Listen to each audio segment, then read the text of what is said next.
नमस्कार मु सुश्री आपण मानक स्वागत करुच्ची मो चैनल मो घर रोसई रे। तेबे आज मु आपण मानक सहित बनैकी शेयर करिया पे जाउछि गोटे आयुर्वेदिक काढ़ा रेसिपी जोटा कि आपण मानकर इम्यूनिटी सिस्टम को स्ट्रांग करबा सहित आपणकर रोग प्रतिरोधक शक्ति बढ़ाइबो। ता सहित आपण माने आको 2 टाइम सकाळ संध्या रे चा कॉफी पीला परी पी परिबे, जोटा कि आपण मानक गरमा गरम पीबा पे बहुत आराम लागि थाए। जदि किंबा आपण मानक ठंडा काश जर होता है 3 ରୁ 4 दिन जदि कंटिन्यूअसली को पीले आपणकर ठंडा जर भल हवा सहित आपनको बहुत आराम मिलिबो। आशा करूछि आपण माने केबे थरे ठंडा पागरे ए काढ़ा रेसिपी बनैकी घरे प्रस्तुत करंतु। तेबे चलंतु जिबा आज म आपण मानको बनैकी देखैबी काढ़ा रेसिपी।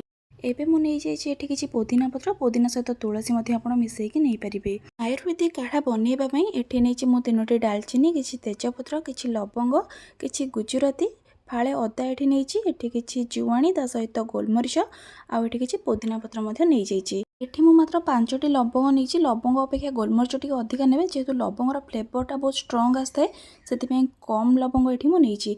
एबे गोटे छेचा नैकि सेतिरे अदा सहित रखिथिबा गोलमरिच आ गुजराती को पकेकी ताकू एठी भलो से छेची नउछि। एठी मु छोट खंड अदा नैछि, आपण माने जदि चाहिबे आटो टिके बड़ खंड अदा मध्ये नै परिबे। अदा जोटा कि आपणकर खाद्य हजम करिवारे सहायता करे, ता सहित आपणकर पेटर जदि किछि समस्या माने गैस प्रॉब्लम थिबो अदा खाइबा द्वारा सेतक मध्ये दूर हुए।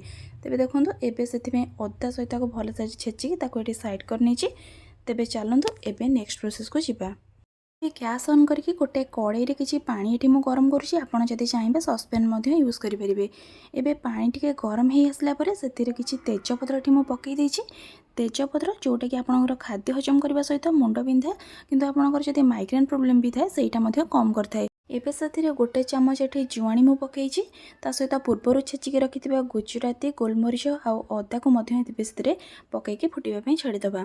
किछि समय फुटी गला परे एबे सेतिरे रखिथिबा पुदीना और तुलसी पत्र को एठी मु पकई नेछि। आपण माने जदि चाहिबे एतिरे गोटे चमच हल्दी मध्ये पकई परिबे। एबे फुटी गला परे मु अल्प टिके लूण माने छोट टीस्पून लूण एथिरे मु पकई नेछि। काढ़ा 10 ରୁ 15 मिनिट फुटिबा परे देखंतु धीरे धीरे तार रंग परिवर्तन हे आसलानी। ताकू मझिरे मझिरे एमती चामच रे चलेइबे। तेबे भलो से काढ़ा एबे हमर फुटी जाइछि। एबे हमें गैस रो फ्लेम को ऑफ कर देबा। एबे हमर काढ़ाटी प्रस्तुत हे जाइछि। ताकू एठी मु गोटे बाउल को बाहरी करि नेछि। काढ़ाटी प्रस्तुत हे जिबा परे बहुत भलो कलर सहित बहुत भलो स्मेल मध्ये आसुछि। तेबे एबे चलंतु हमर आयुर्वेदिक काढ़ा को छाणीबा।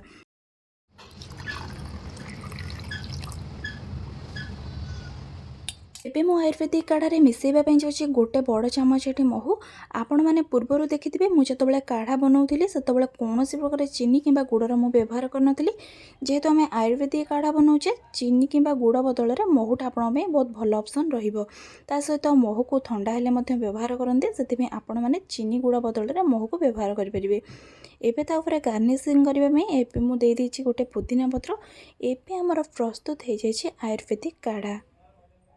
केबे थरे आपण माने ए उपाय रे घरे आयुर्वेदिक काढ़ा को बनैके पियंतु।